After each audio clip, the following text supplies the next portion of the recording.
Every day, something dramatic happens in the Caribbean that affects our lives. We'll give you the details. We'll give you the facts on Caribbean Perspective with Eddie Frederick. How's Eddie Frederick? Welcome to Caribbean Perspective. So glad you can join us. The story that takes the lead in today's edition for Wednesday, 6th March 2024, and brought to you in association with our friends at Antillian Group. The results of the local government elections in Jamaica finally out. Details after this important message. Believe in our strength, we'll stand by you. Protection from all, perils big and small. Reassurance we give, it's so glad to see. Peace of mind, that's our service guarantee. We look after all our family. Yes, we do at every opportunity. Antillian Group, underwriters of all classes of insurance solutions for your protection and investment. Live well financially.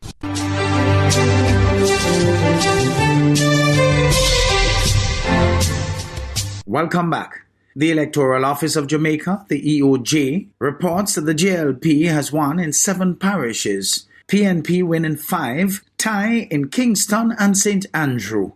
Dwayne Anderson of TVJ News reports. The country had to wait a total of 4 days for the official score, but the results of the final count released by the EOJ on Friday confirmed the ruling JLP won majority of the divisions in 7 parishes, while the PNP, on the other hand, won majority of the divisions in 5 parishes. The final count read: St. Thomas, JLP 6, PNP 4, Portland, JLP 7, PNP 2, St. Mary, JLP 6, PNP 7, St. Anne, JLP 11, PNP 5, Trelawney, JLP 6, PNP 3, St. James, JLP 11, PNP 6. In Hanover, the PNP won all 7 divisions.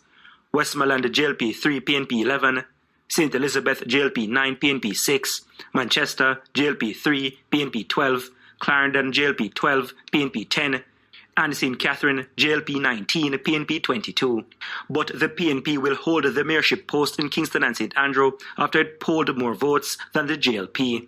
There was a 20-20 split in the divisions.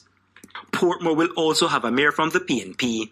Director of Elections Glasspool Brown provided this explanation for the time it took to return a complete count. In some cases, it takes a while because the data goes over on each ballot, whether it's a valid ballot or not, and it takes some time. The time fluctuates from within different counting centers, and those that to a certain extent contributed to the time, and we have to diligently check every ballot to ensure that at the end of the day, what is approved or what is deemed as a valid ballot is correct based on the law.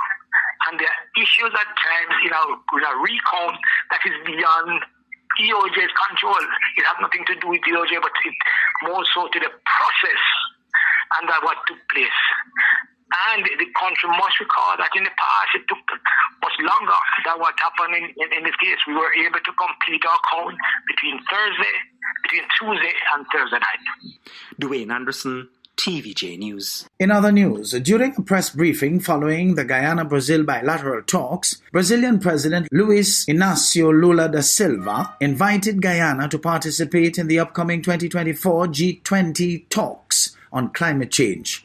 Further details are in this HGP Nightly News item with Tiana Cole. With the upcoming 2024 Group of 20 G20 Summit scheduled for Brazil from July 12 to July 14, President Luiz Inácio Lula da Silva on Thursday extended an invitation for Guyana to attend. Guyana is undergoing a tremendous endeavor to take care of its forests. That's why I invited Guyana to participate as Brazil chairing the G20. Says he said will allow Guyana to present its monetization model being used to preserve Guyana's forest. I asked President Ali to prepare a business mission and that they should come and visit Brazil soon to show aos empresários brasileiros to the Brazilian business sector as oportunidades the opportunities que a Guiana oferece that Guyana offers para investimentos brasileiros. For Brazilian investment. na área de mineração, in the mining field, na área energética, in the energy field, na área de petróleo, in the oil field, na área da agricultura and in the agricultural e na field, questão energética.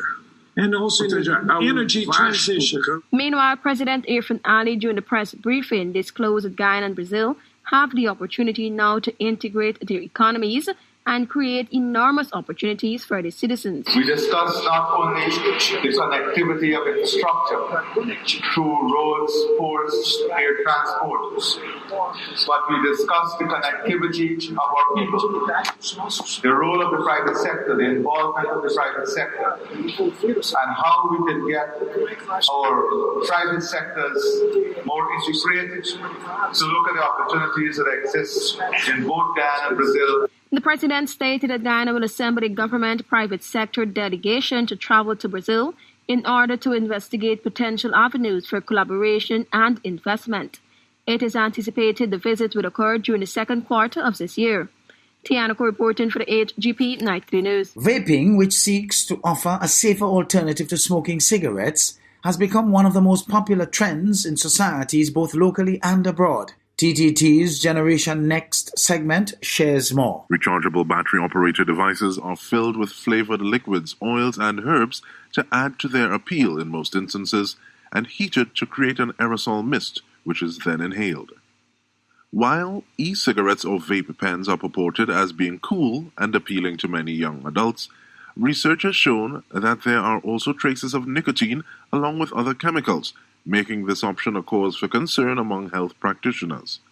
One young person explains why vaping is the preferred outlet for recreational use within social circles. Well, I saw my friends using it, and I thought it was cool, so I decided to buy it and try it. Well, I look for the flavors and how much puffs you can get from it. I feel relaxed. It's not really like, it don't make you feel high unless, you're buying a different type of vape, but it makes me feel relaxed and cool. Honestly, I do find it a better choice. It's kind of like an effective tool to help you, stop smoking cigarettes. The main active ingredient in cigarettes is nicotine, and what the vaping situation does is remove a lot of the harmful processes and focuses on the delivery of nicotine. Nicotine is a product which actually causes the release of dopamine in the brain, and that causes a feeling of euphoria and relaxation. So it's a drug which many humans have used and feel comfortable using. Vaping is not without its risks, and while it is safer than tobacco, it carries significant risks of addiction and lung damage.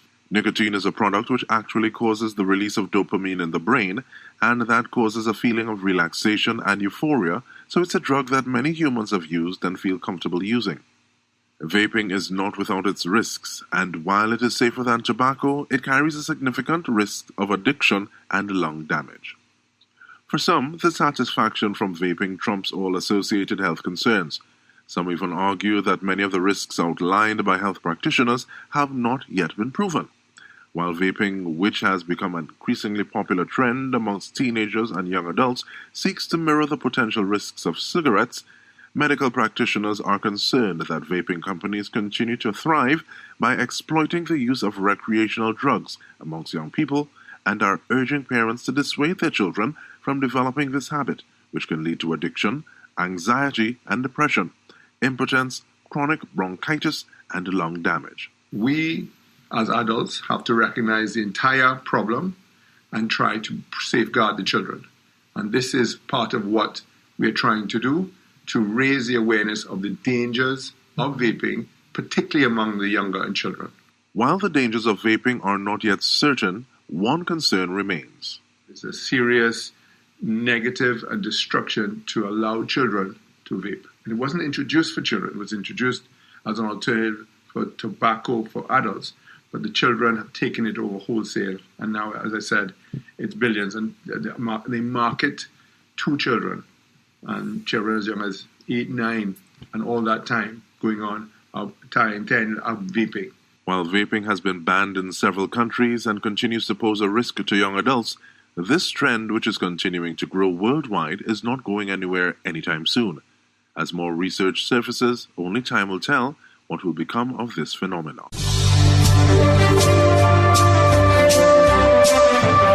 You're listening to Caribbean Perspective with Eddie Frederick, in association with our friends at Antillean Group, underwriters of all classes of insurance solutions for your protection and investment. Live well financially.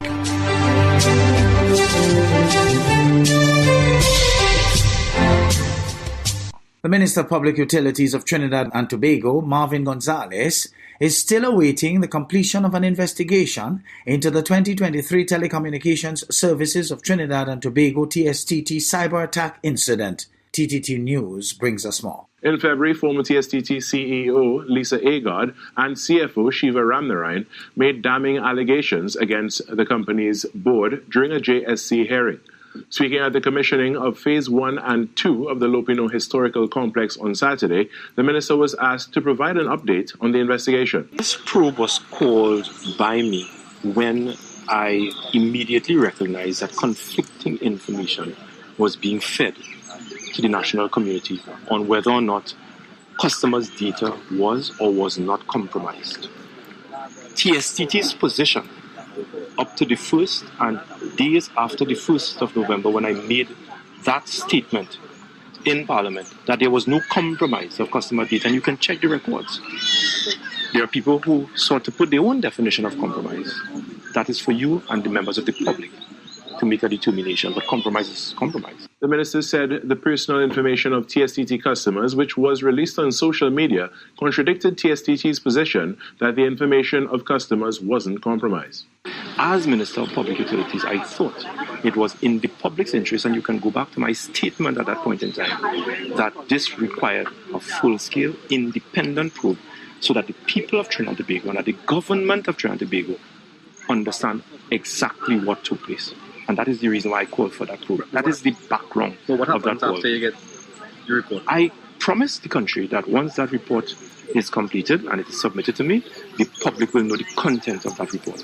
He said the findings of the report will be laid in the Parliament after he seeks the permission of the Prime Minister and the leader of government business. It will then be referred to the Joint Select Committee on State Enterprises. The United National Congress is saying it is fed up with the lack of information coming from the government on the oil spill, and it wants a criminal investigation to be launched into the man-made disaster.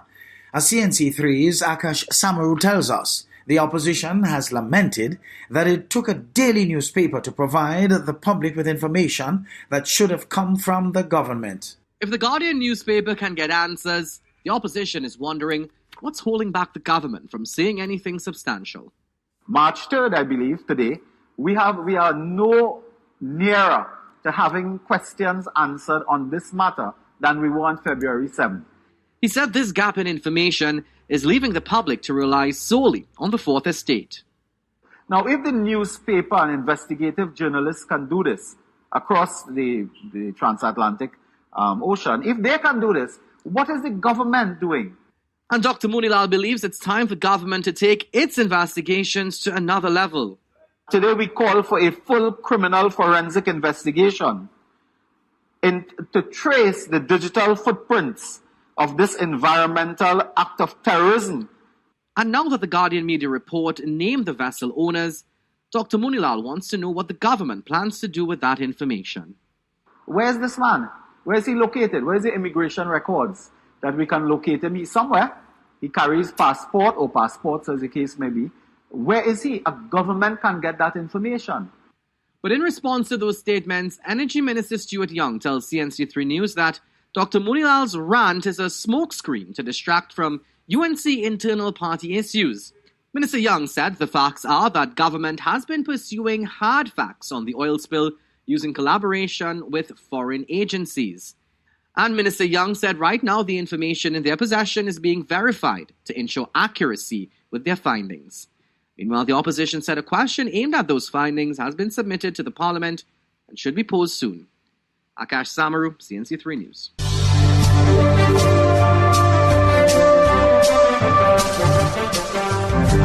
I am Eddie Frederick. This has been Caribbean Perspective, a whole new approach to highlighting developments in the Caribbean. In the meantime, please follow us on Facebook and subscribe to our YouTube channel for daily regional news and more, in association with our friends at Antillean Group.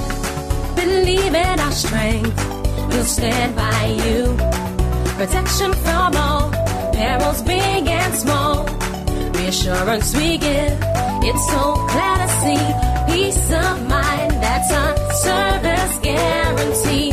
We look after all our family. Yes, we do at every opportunity. Antillean Group, underwriters of all classes of insurance solutions for your protection and investment. Live well financially.